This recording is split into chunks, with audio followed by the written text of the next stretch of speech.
ناظرین کرام، آج ہم بات کریں گے کہ عید الفطر کا آغاز کب ہوا۔ تو نبی رحمت صلی اللہ علیہ وآلہ وسلم جب ہجرت کر کے مدینہ منورہ تشریف لائے تو نبی پاک صلی اللہ علیہ وآلہ وسلم نے دیکھا کہ مدینہ والے 2 دن خوشی مناتے ہیں۔ آقا علیہ السلام نے پوچھا یہ کیا معاملہ ہے؟ تو انہوں نے عرض کیا کہ یہ جاہلیت کے دور سے ہمارے 2 دن مقرر ہیں، اس میں ہم خوشی کرتے ہیں۔ تو نبی رحمت صلی اللہ علیہ وآلہ وسلم نے ارشاد فرمایا کہ میں اس کے عوض تمہیں 2 دن عطا فرماتا ہوں، یعنی عید الفطر اور عید الاضحیٰ۔ فرمایا کہ ان دنوں کو تم منایا کرو اور ان دنوں کو تم چھوڑ دو۔ تو اس طرح نبی رحمت صلی اللہ علیہ وآلہ وسلم نے امت کو 2 عظیم دن عطا فرما دیے، یعنی عید الفطر اور عید الاضحیٰ۔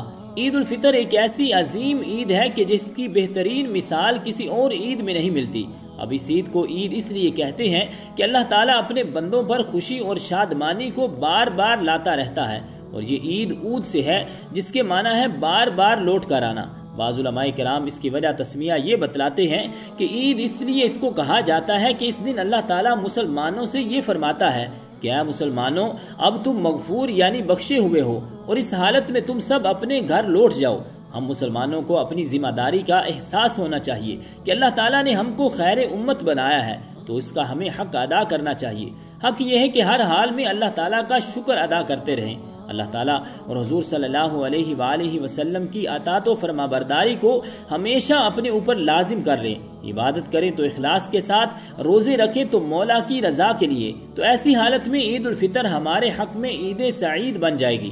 حضور نبی اکرم صلی اللہ علیہ وآلہ وسلم نے ارشاد فرمایا کہ جب عید الفطر کا دن ہوتا ہے اور لوگ عیدگاہ کی طرف جاتے ہیں تو اللہ تعالیٰ ان کی طرف توجہ فرماتا ہے اور یہ ارشاد فرماتا ہے کہ اے بندو، تم نے ماہ رمضان میں میرے لیے روزے رکھے تھے، نمازیں پڑھی تھی، اب تم اپنے گھر اس حالت میں واپس جاؤ کہ تم سب بخش دیے گئے ہو۔ میں تمہیں مجرموں کے سامنے رسوا نہیں کروں گا، اب تم بخشے بخشائے گھروں کو واپس ہو جاؤ۔ تم نے ماہ رمضان میں مجھے راضی کر دیا اور میں تم سب سے خوش ہوں۔ خوش نصیب ہیں وہ لوگ جو عید کی مرادوں سے دامن بھر لیتے ہیں، اور وہ بد نصیب ہیں جو آج اس موقع پر ربانی خزانوں سے لٹائی ہوئی نعمتوں سے محروم رہ جاتے ہیں۔ عید کے دن عیدگاہ میں نماز ادا کرنے میں بھی کئی خوبیاں اور مصلحتیں موجود ہیں۔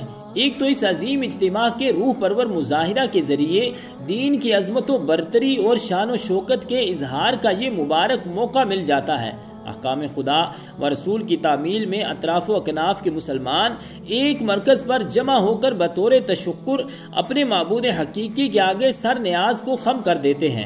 عید کہتے ہیں خوشی کے دن کو۔ عیدین سے 2 عید یعنی عید الفطر اور عید الاضحیٰ مراد ہے۔ عید الفطر اس عید کا نام ہے جو ماہ رمضان المبارک کے اختتام پر شوال المکرم کو ہوتی ہے، جس میں نماز کے علاوہ صدقہ فطر بھی دیا جاتا ہے۔ عید کی نماز واجب ہے اور انہی پر واجب ہے جن پر جمعہ واجب ہے۔